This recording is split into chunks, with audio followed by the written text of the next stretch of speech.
everyone, how's it going? It's me, Jaylene, also known as Femme4. I wanted to zap you these holidays with an electrifying aspect of kinky play. After you hit the subscribe button down below, I'm going to cover all you need to know about electrical play through 3 key things. Make sure you subscribe though. Number 1, what is electrical play? Number 2, why do people like it? And lastly, number 3, 4 key safety tips for electrical play fun. Number 1.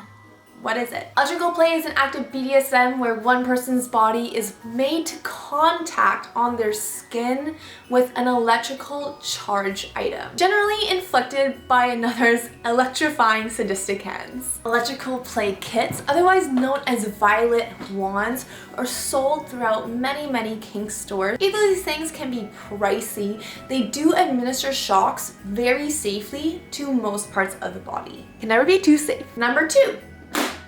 Why do people like it? As someone who has dived into electrical play before, the feeling or shock can hurt. A masochist pleasure for many. Yet, in addition, one of the major factors of electrical play is the surprise shock factor that comes with being electrical shocked. The shock is the catalyst of what will pump through that adrenaline really fast and lose that mental perspective of control that one might have towards their own body. Past clients of mine have come to me many times with feelings of insecurity about not knowing either how to safely enact intense kinks such as this one, electrical play, or perhaps just the idea of insecurity towards them desiring this kink in itself. And if you're in the same boat of insecurity and you're looking for more confidence, be sure to reach out to me through my website for a free one-on-one call. Link is below. And to continue the idea of control over one's own body, a shock definitely gives a lot less of a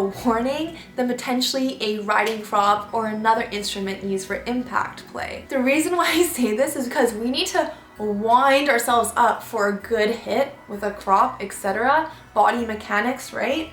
But when we have an electrical instrument, we don't necessarily need to do anything with our bodies. There's no physical gesture that's showing us to prepare for any sort of impact of electrical shock. And because of this, there's so much more opportunity to send little shocks throughout the body without the receiver getting really a sense of what's going on or where it's going to happen next.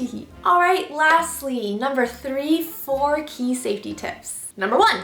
Ask their medical history. For those who have heart issues or had heart attacks in the past, electrical play can be pretty risky for their sweet little beating hearts. Pregnant people are a no-no. People who have any electrical medical devices that are in or around their body is also a no-no. And for those who have either metal implants or conductive fluid implants in their body, such as breast implants, be sure to have your partner point out where exactly these implants are on their body, and you can still safely play with them as long as you avoid that area by a nice 12 inches. Number 2, know your equipment limits and body limits. Certified violet wands, such as this one. The beautiful thing about the violet wand is that it is safe enough to use all over the body, even the head. Just make sure that you avoid the eyes. This is not for every electrical tour, however. This is only for the certified violet wands. However, just because I say this doesn't mean you should just directly head right into the head and chest area.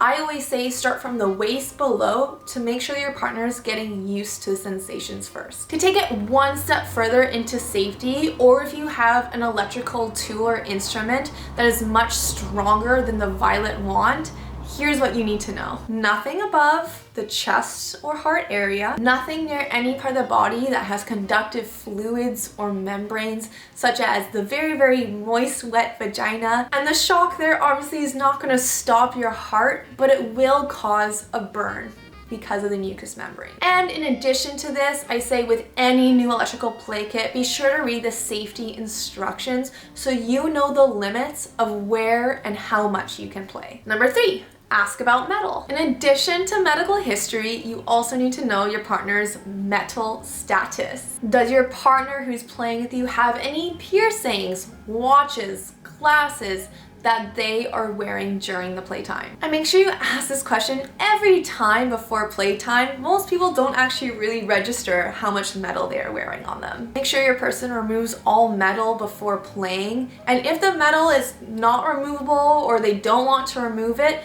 just make sure to avoid the space by 12 inches for safe play. Number 4.